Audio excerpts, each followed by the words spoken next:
Japon fait-moi peur, un podcast consacré aux histoires d'épouvante 100% japonaises. Je m'appelle Sabrina et je vous donne rendez-vous ici pour découvrir des légendes urbaines, creepypasta et autres histoires mystérieuses tout droit venues du Japon.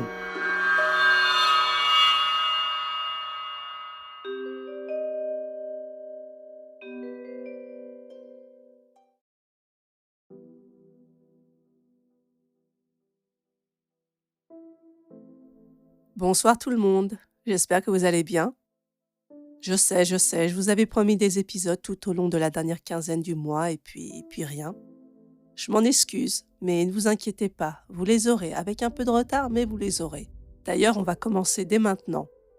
Ce soir, je vous raconte l'histoire d'un jeune homme qui sera témoin de phénomènes étranges dans son nouveau logement.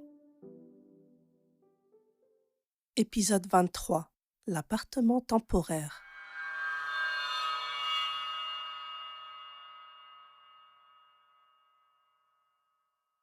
C'était il y a 7 ans.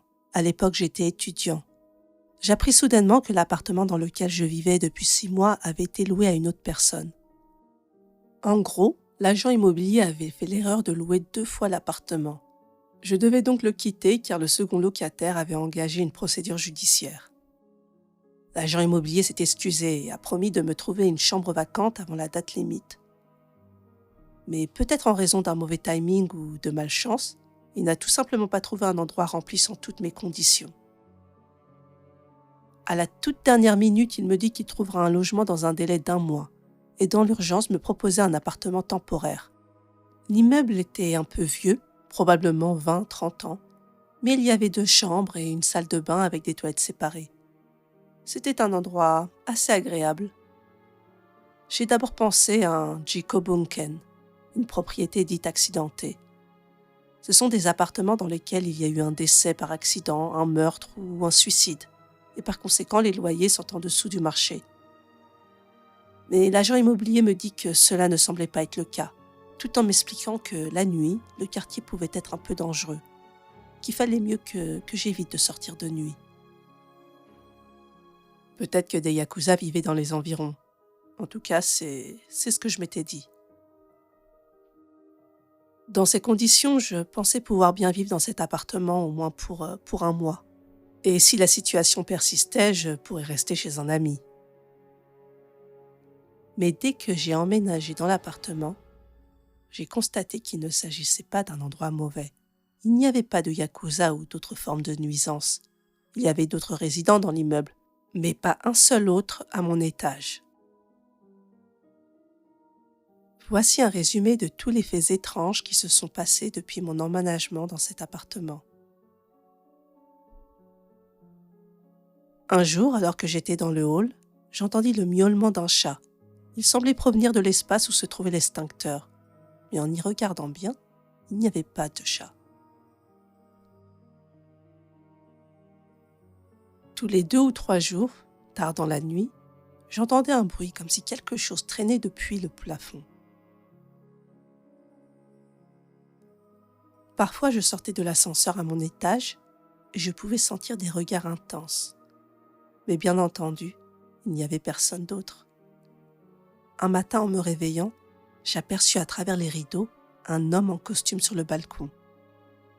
Je tirai les rideaux pour voir ce qui se passait, mais encore une fois, il n'y avait personne. À de nombreuses reprises, j'ai vu des talons hauts marchant sur le sol, et ce à n'importe quelle heure du jour ou de la nuit. Un robinet qui coule dans la salle de bain, une forte odeur de parfum. Parfois, j'entendais une femme rire dans l'escalier à côté de l'ascenseur. Pas un rire normal, non, un rire de fou. Le week-end, aux environs de 3 heures du matin, j'entendais toujours des bruits de pas étranges venant de l'extérieur de l'appartement. Parfois, lorsque j'étais au téléphone, je pouvais tomber sur une ligne occupée et un gémissement à l'autre bout du fil. Après une semaine à vivre dans cet appartement dans ces conditions, j'ai contacté l'agent immobilier afin de me plaindre. Il était désolé, mais il me demanda d'être un peu plus patient, tout en me conseillant de ne pas sortir tard le soir. Ainsi, j'éviterais le plus gros des problèmes. Je me disais que je n'avais plus que quelques semaines à tenir. Je suis plutôt optimiste de nature, alors je décidai de ne plus trop m'en inquiéter. Cependant, il y eut 2 incidents qui m'ont particulièrement marqué. Le premier, c'était une nuit alors que j'allais aux toilettes. Je trouvais une vieille dame assise sur le pas de ma porte d'entrée. J'eus tellement peur. La vieille dame me dit « J'attends le vieil homme. Il est là, non ?» Je répondis qu'il n'était pas là. Mais elle souriait et refusait obstinément d'écouter, disant qu'elle attendrait ici. Alors j'ai décidé d'appeler le 110. La police est arrivée et a persuadé la vieille dame de sortir. Mais dès que j'ai refermé la porte, elle s'est mise à tambouriner sur la porte et à crier « Rendez-moi le vieil homme! Rendez-moi le vieil homme !» J'ai réouvert la porte et j'ai vu une vieille dame aux yeux blancs, saisie par 3 policiers. Je me souviens encore de son expression horrifiée. Le deuxième événement, c'est le jour où l'agent immobilier m'a appelé pour m'annoncer qu'il avait enfin trouvé un appartement pour moi. On était un dimanche. Il n'y avait pas cours et je préparais mes affaires pour partir, lorsque j'entendis un bruit provenant de la porte d'entrée. Qu'est-ce que c'est ? Lorsque j'ai ouvert la porte, il y avait une boîte en carton d'environ 30 cm de long. Je l'ai ouverte et j'ai trouvé une poupée en bois, pas très propre, avec les mots « poupée heureuse » griffonnés au stylo feutre dans le dos. J'ai eu une sensation bizarre. Je remis alors la poupée dans la boîte et la replaça devant la porte d'entrée. Quelques minutes plus tard, de nouveau j'entendis du bruit venant de l'extérieur. Qu'est-ce que c'est que cette fois-ci ? Il y avait un morceau de papier sur la boîte de tout à l'heure, avec les mots « Are you happy ?» Es-tu heureux ? Écrit dessus.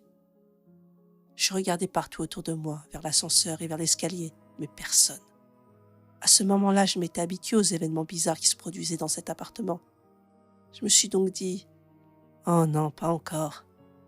Et je suis retournée à mes bagages sans y prêter attention. Sauf que j'entendis frapper à la porte, une nouvelle fois. Au début, j'ai fait comme si de rien n'était, mais ça persistait. J'étais sur le point d'ouvrir la porte d'entrée, mais je me suis arrêtée lorsque j'ai posé ma main sur la poignée de la porte. Je ne peux pas vraiment expliquer pourquoi, mais j'ai eu une très mauvaise sensation en la touchant, la poignée. Pourtant, j'avais très envie de savoir ce qu'il y avait de l'autre côté. Alors, je jetai un coup d'œil craintif à travers le judas. Une femme d'une vingtaine d'années se tenait là. Elle était maigre. Ses cheveux étaient en bataille et ses mains étaient bandées. Puis cette femme s'est approchée du judas, l'a regardé. Je pouvais voir ses cernes et ses yeux injectés de sang. Elle dit « Je t'ai rendu heureux, n'est-ce pas ?» J'ai reculé et me suis laissé aller pendant un moment. La femme était restée collée à la porte pendant 1 heure et n'a cessé de me demander « Nous sommes heureux, n'est-ce pas ?» Après avoir cessé d'entendre sa voix, j'ai regardé encore une fois par le judas. La femme n'était plus là et la boîte contenant la poupée non plus. J'ai déménagé de cet appartement 2 jours après cet incident. J'ai tout raconté à l'agent immobilier. Ça ne faisait que depuis environ 2 ans que des événements étranges avaient commencé dans cet immeuble. À l'origine, il n'y avait rien, aucune rumeur. Il n'y avait pas eu de suicide ou de meurtre dans le quartier. Puis un jour, des événements bizarres ont commencé à se produire. Tous les résidents de cet étage ont fui en l'espace de 6 mois. Et les nouveaux arrivants sont partis les uns après les autres jusqu'à aujourd'hui. Donc à moins qu'il ne s'agisse d'un cas désespéré comme le mien, ils ne cherchent même pas de nouveaux locataires. D'ailleurs, s'il m'avait conseillé de ne pas sortir au milieu de la nuit, c'est parce que quelqu'un qui avait emménagé là avant moi avait été poursuivi par quelque chose au milieu de la nuit. Cette personne était tombée dans les escaliers et avait été gravement blessée. La raison de ce quelque chose abstrait est que le témoignage de la personne blessée était tellement incohérent et inintelligible qu'elle n'a pas pu l'identifier.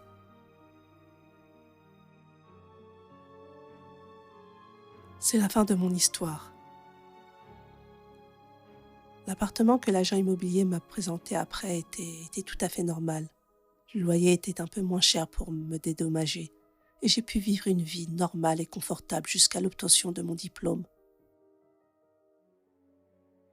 Il y a 2 ans, l'immeuble de l'appartement temporaire a été complètement démoli et transformé en parking.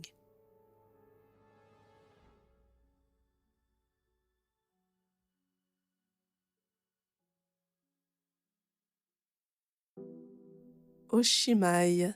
Bien, j'espère que cette histoire vous aura plu. Alors, je ne pense pas qu'il s'agisse de fantômes, puisqu'il n'y a eu aucun décès enregistré à cet étage et ça a commencé du jour au lendemain. Je pense qu'il s'agit d'une entité qui s'est amusée à prendre plusieurs apparences afin d'harceler les occupants et les faire fuir. En fait, personnellement, si ce genre de choses venait à m'arriver, je penserais immédiatement à un djinn. Pour faire court, ce sont des créatures présentes dans la tradition arabo-islamique. Ils vivent autour de nous, il peut y en avoir des bons comme des mauvais. Ils vivent principalement dans des lieux obscurs et peu habités. Parfois, ils vont chercher à manifester leur présence en prenant l'apparence de personnes humaines ou d'animaux, mais jamais sous leur vraie forme. J'aurais beaucoup à dire sur le sujet car je crois en leur existence, mais voilà, on est ici sur un podcast sur le Japon, alors je m'arrêterai là. Et vous, qu'en pensez-vous? Avez-vous déjà vécu des phénomènes de ce genre? Dites-moi tout en commentaire sur Spotify, Discord ou même par message privé via le compte Instagram Japon Fais-moi peur. Et surtout, n'oubliez pas de partager, de noter le podcast si l'épisode vous a plu. Et sur ce, je vous souhaite un bon Halloween et je vous dis à très très bientôt sur Japon Fais-moi peur pour plus d'histoires d'horreur japonaises.